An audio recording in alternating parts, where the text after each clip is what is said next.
Game number 1. I hope the Dark Horse are ready, but also I hope the Apex Predators came to play. And I hope that the audience are ready as well. Ladies and gentlemen, welcome to game number 1 between the Filipino representative and of course the representative from the Mekong region. And, you know, coming to this game, right, we gotta take a look at the battle spells as well as the emblems. Does anything stand out to you here? Definitely, because KarlTzy here is using the jungle emblem. And here's the thing, people might be like, yeah, he's a jungler, of course he's gonna go for that. But usually Bane, he will choose either the magic or the assassin emblem, really showing what he wants to go for. And Bane really clears the jungle super fast that he had to get nerfed before coming into the MSE, and because he's using the jungle emblem, he could really go either way. Physical, magic, even defense, it's really up to him. Or could it even be a hybrid Oh yeah, build, definitely. right? Like yeah. we see that a lot from Wise, right? We saw that from Wise as well, but this is gonna be the goats. Oh, wait a minute. Oh, down bottom. You see how also a Bane has great range? There's a deadly catch. Oh, that's a show of strength. It's mostly just about zoning them out because, again, they just want to make sure that EVO, they don't have a comfortable laning phase to make sure that Echo, they can move around the map a little bit more comfortable. And again, KarlTzy, we got to see if he's very aggressive with his ults. Honestly, I kind of feel like he's going for the damage on the bounce. He might go for a physical kind of build. Definitely a possibility here. Looking back into the lane matchups, right? It seems like the Diggy has been really babysitting the Claude, right? Giving some damage, harassing the 1-1 in that early game, but face value 1-1 versus the Claude. Who is supposed to win that matchup? Honestly, looking at the situation, it is supposed to be the 1-1 because actually it's more about kind of a dead lane. The Claude doesn't want to fight. 1-1 wants to fight. As long as Claude survives, it's okay. Here we go. Sanford, the Apex Predator himself, starts to fight. Your name at less than half health. Turtle gets reset. Look at the back line. Oper versus KarlTzy. First blood draw by the Playmaker. Down goes Your Name. KarlTzy, though, taken out. Can Echo find revenge? Oper gets away with it and kept down. Sanji gets the kill. Turtle still standing. There's a pull by Evo. Okay, 2-for-1 trade there, still in favor for EVO, honestly, but Echo did and was able to manage to reset that turtle, right? So nobody gets that just yet. Things are going to go back to square one. Yeah, I guess we didn't mention as well, but yes, it is going to be the Fredrin jungle and the Marcus is going on the EXP, and both frontliners were punished, but now Agi stole that RWM. I wonder if that was the right timing, though. They may have pulled the trigger too soon. Yeah, right now we can also see that the turtle has been pulled over to Echo side. Oh, watch out, deadly catch, KarlTzy with the retry. In comes Oper, maybe too late. And now another fight. There was a kick onto Agi, he gets away. Oh, I think that was beautifully played, right? Really, really calculated there from the side of Echo as well. EVO tried their best, but in that moment, in a 5v5, with how much utility that KarlTzy has with his ultimate, it's a little bit too difficult maybe for them to go for a front end game. KarlTzy here, jungling very cleanly, and so far, Your Name staying to his side of the map. Down bottom, there's some action, 3v2. Yaoi gets caught with the reverse time. Doesn't want to cross the threshold. He understands Benny's not ready yet. Yeah, again, looking at how they're rotating, they just want to make sure that EVO, they're not in their comfort zone. I kind of feel like this is more about putting pressure mentally than actually physically getting those kills. All right, but Corrosion already built there by Benny QT.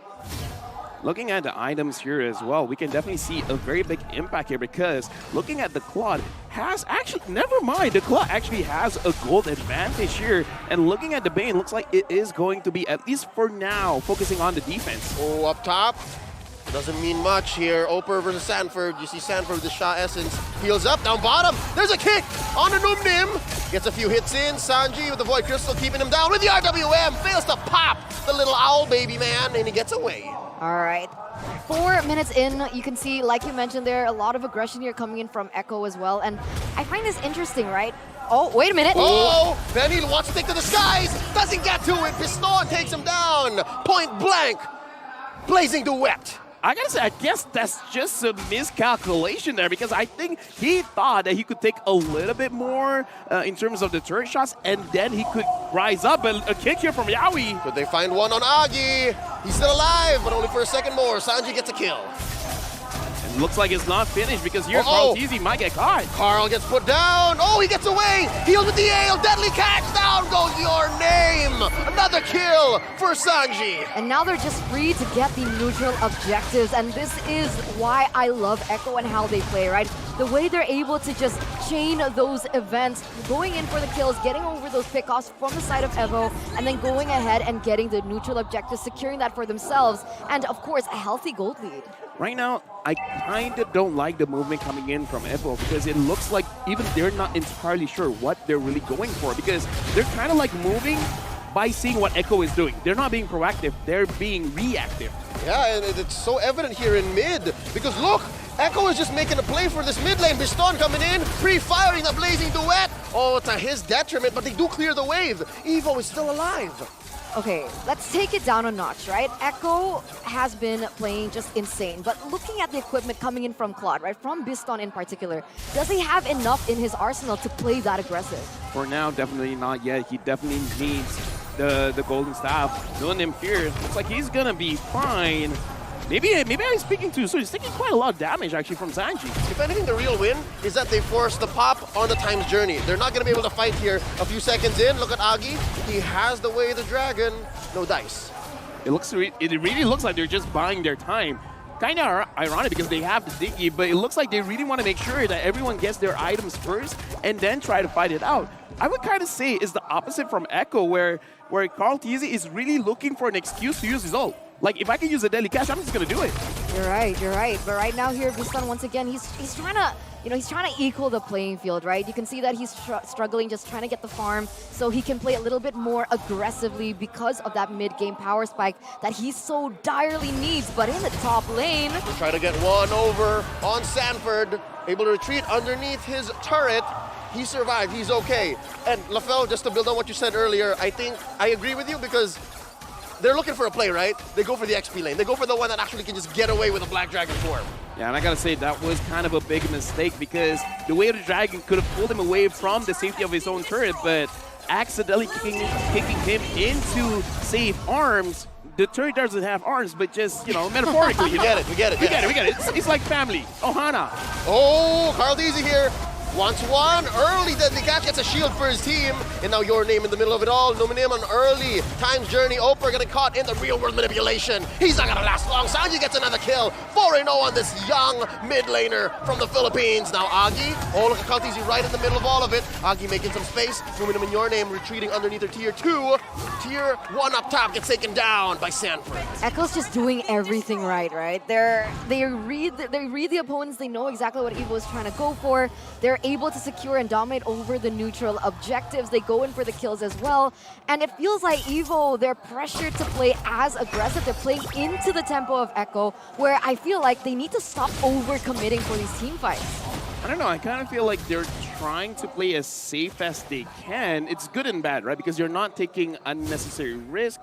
At the same time, it comes to the question, and right now Opera actually building a little bit of sustain with the Bloodless Axe, which is going to be pretty good when he has a lot of, either a lot of defense or a lot of damage. But for now, I kind of feel like, at least for now, it's going to be a dead item. It's not going to help him out too much. Talking about items though, right? Golden Staff for the Claude. So maybe, do you think that's enough to change the game, to change how these team fights have been going? I think it's the starting point. Is definitely you have the damage, but again, the setup has to be there. Either Evo has to start something, or Echo has to make a mistake. The GOAT's final test.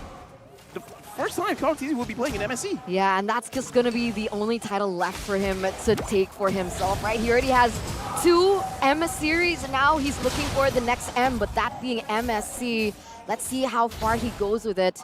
Already a 3,600 gold lead here for Echo in the 9th minute of the game, and it's looking detrimental here for Evo. Ooh, Yaoi finds a kick on Oper despite all of the bobbing and weaving, forcing out an RWM from Agi. He stole away from Sanji. All this while, half of the Sansan duo actually keep his ult. So also watch out for Sanford down bottom in that one engagement, right? Echo forced back Evo. They only spent 1 ult. Yeah, but now that's actually information, right? Because now both of these teams are grouping in as 5. Carl Tizzy here at level 13 with the Retribution. Does Evo have a chance to take it away? Oh, here comes Sanford coming in from the east. And Biston, finding your name steal. This level Lord, forcing RWM out of Sanji. They're still breathing. Sanford, oh, helps get a kill. Biston serving it up to the GOAT. Now Numnim going out. Oh, Karl'Tezi pushing them away with an Ale Blast. Oh, I gotta say, with all that's been done, Biston for a Lord, I take this trade. Honestly, that is a very good trade because, again, it's better than losing everything, right? At least you got the Lord, and now we can definitely see Evo. Okay, we see some action, we see some productivity, we see some proactive action coming in, and it is because the itemization, just like Eterna has asked just now, having the Golden Staff with the Demon Hunter Sword, it's kind of enough. But again, if they scale a little bit more, and if Biston can actually go in a little bit safer after this, there is hope. There's a breathing space for Evo. There's definitely hope, right? Because even in that previous Lord fight, all odds were stacked against Evo, right? Your Name is how many levels behind Karl'Tezi, and he still managed to get that under the nose of Karl'Tezi. So that's incredible. And now Karl'Tezi, to answer our question in the early stage of the game, he's actually building for defense. So that's something that we can take note of. Interesting. We were wondering, magic, physical, hybrid, nay, sustain. So far.